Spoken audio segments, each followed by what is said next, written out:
Chapter 1. So how do you find driving here in Mexico compared to the States?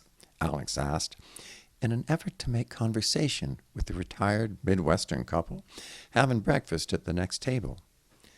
They had made the first move, after all, by kidding Gwen when she saw her spreading marmalade on Alex's biscuits. Must be honeymooners, the man had observed, sotto voce. And then, enjoy it, it doesn't last long, with a couple of winks and first-hand experience directed knowingly at Alex. Now that isn't true, his wife had protested.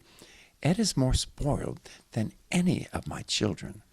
And he's kind of a kidder, too, she added, with a confrontational smile at Gwen. At this point, the waitress had arrived and stoically set plates of eggs and tortillas before Ed and his wife. A look of disgust came over Ed's previous jovial face as he began to scrape food furiously from his plate and onto his wife's. These goddamn beans, just the sight of them makes my plate turn in my stomach. Here, Agnes, have my beans too. Now they can see for themselves how spoiled you really are, Ed, Agnes chided playfully. I just don't see why they have beans with everything. Gwen had smiled awkwardly, not really knowing what to say next, when Alex rushed in and filled the pause with his question about the driving. Ed started choking on his eggs, quickly gulped some orange juice, and then blurted out in a raspy Irish whisper, I hit a cow. Gwen began to laugh in spite of the somewhat tragic fact. As much as a ham as Ed obviously was, the hitting of a cow had been a genuine trauma, and he confessed that the deed with which the melodramatic flair one couldn't suppress her giggles. Yes, it's true, Ed continued more comfortably, seeing that Gwen seemed oddly enough delighted. I was just driving along, and suddenly this cow was right in front of me, and I couldn't stop, so I just hit it. And what happened? Gwen prodded. She had been raised in the city and possessed an eager interest in all things rural. Well, it flew up in the air and landed on the side of the road. Oh, no, Gwen moaned, having had no idea of the serious aftermath incurred for the misfortune of hitting a cow. But we were lucky, of course, Agnes added, trying to squeeze a happy ending out of the incident. A lot of times at home, the cow flies up in the air and lands right on the car. The people inside sometimes get hurt pretty bad, even killed. I see, said Gwen, quite soberly. But what became of the cow? Well, I just drove away. This is our 18th trip to Mexico, and I've never hit a cow before. For all I know, that could have been one of their prize bulls. Yes, agreed Alex. Under the circumstances, there's not a lot you can do. Alex had been raised in the country and took the reality of death in stride. It was just a matter of course, nothing to get excited about or overly analytic about. Life is born, and then it dies, in that order.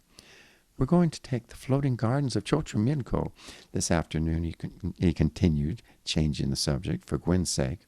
Her brows were knitted in that consternated way which meant, we'll have to talk about this whole business later. Are you? How wonderful, Agnes chimed. It's a perfect place for young lovers like yourselves. Yes, just a setting for honeymooners. Well, I think we'd better be on our way then. It's a long ride out there on the bus, Gwen said abruptly, taking a final swallow of strong black coffee.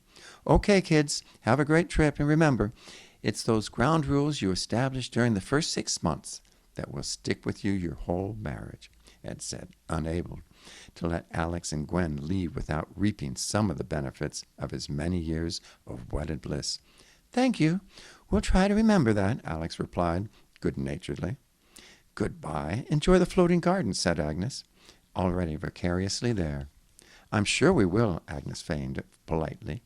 In saying their goodbyes, the couple passed quickly through the restaurant, disappearing out of the door and into the urgent foot traffic of Isabella Católica. It's impossible, absolutely impossible. Gwen, it happens in the country every day, Alex said matter-of-factly. I don't believe you, Gwen muttered stubbornly. You can't simply not see a cow on the road. Maybe a dog, maybe a cat, but not a cow. Alex, we're talking about an object the size of a car itself. Gwendolyn, we're talking about a beast A beast that is totally unpredictable, as well as much dumber and faster moving than you obviously are capable of comprehending. Okay, so I wasn't raised on a farm, never joined a 4-H club. I don't know the first thing about cow psychology, but I am familiar with humans, and I know that accidents are usually premeditated in the subconscious. Anyone who would accidentally kill a cow upsets me. Gwen, maybe the man was tired. Accidents have been known to occur when humans, as you say, are fatigued or even under stress. Alex sometimes spoke to Gwen in tones of mock solemnity when he thought she was being particularly thick-headed, as if she were only a child, and all he said was hard to believe, but nonetheless true. Okay, I see your point. I hope you see mine. But now shut up and smile because I'm going to take your picture. It was at this moment that an exceptionally decorated boat floated up into view, making the perfect backdrop for a photograph of Alex. Not that there was any lack of boats in the floating gardens that day. It was Sunday, and being escorted through the waterways in a gaudily decorated little boats seemed to be a popular family pastime. But what this little vessel, unusual, had about it was a floating kitchen that was attached to the stern of the boat, containing a mariachi band to lay on its side, and all were floating about together, like a happy colony of parasites. Meanwhile, the main boat hosted a family being served hot lunch and singing the accompaniment of the band. Perfect, Gwen beamed as she clicked the shutter. Where else in the world, which he wondered, could one idle away the hour so fantastically as in Xochimilco? Now, take a picture of me standing on the bow with the gondolier, she said, as she sprang out of her seat and approached the fragile old man, whose skin was like the iguana she had seen for sale in the market that day, thin enough to be translucent, but with a certain crispness, that kind that can only happen after it has been spent 80 consecutive summers in the sun. El foto, señor, por favor, she questioned shyly. Oh, sí, he returned with a smile that revealed a mouthful of intermittent yellow teeth, which were growing in every direction and looking quite inhuman. It was as if he had the mouth of a prehistoric man, or that lizard, or even a shark. He put an arm around her wife, while Alex snapped the shot. Gracias, señor. ¿Tú quieres una conversa? Oh, sí, he answered methodically. How many years and how many passengers have you had and given the same reply? Alex, we have to buy this man a beer. That's easy enough to do, said Alex. He hailed one of the many vendors who floated across on their own little boats along with the flower sellers, serape peddlers, and professional photographers. He bought 3 beers. They all sat down around the wooden table that ran down the center of the craft, raised their glasses in salud, and drank the strong brew. Tres X, Alex commented, for that explained its darkness and slight bitter taste.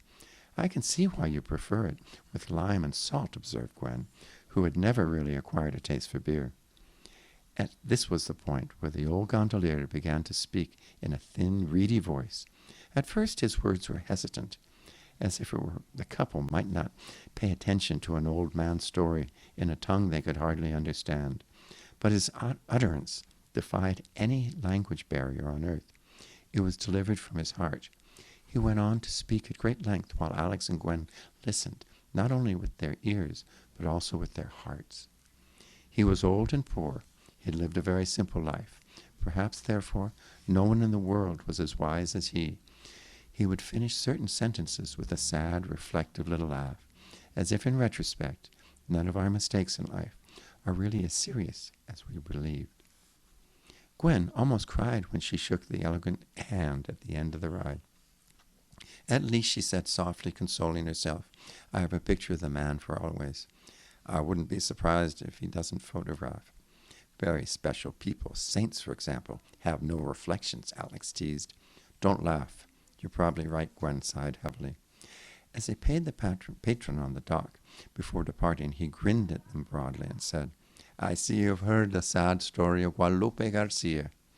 I hope he didn't bore you to tears, poor fool that he is. He is the noblest man I ever met, Gwen snapped indignantly, her nostrils slightly flared. A strange country you come from. While it is noble to kill a prize bull because you're a careless driver, Guadalupe was a reckless youth, but he has paid dearly for the crime. How? How has he paid? Gwen stopped short, demanding. 30 years in prison. It's payment enough, no? Good day, Senora. The patron smiled and tended to his other customers. Good God, laughed Alex as they walked down the avenida to the bus station. I hope that wasn't too traumatic for you, Gwen. Will you ever be able to forgive Guadalupe? That isn't the question, Alex. The question is, how will I ever be able to apologize to Ed? Oh, Ed, he's tough. Probably didn't even notice that you had been offended. No, I suppose not, Gwen mumbled, as they turned the corner and the floating gardens of Xochimilco disappeared from view.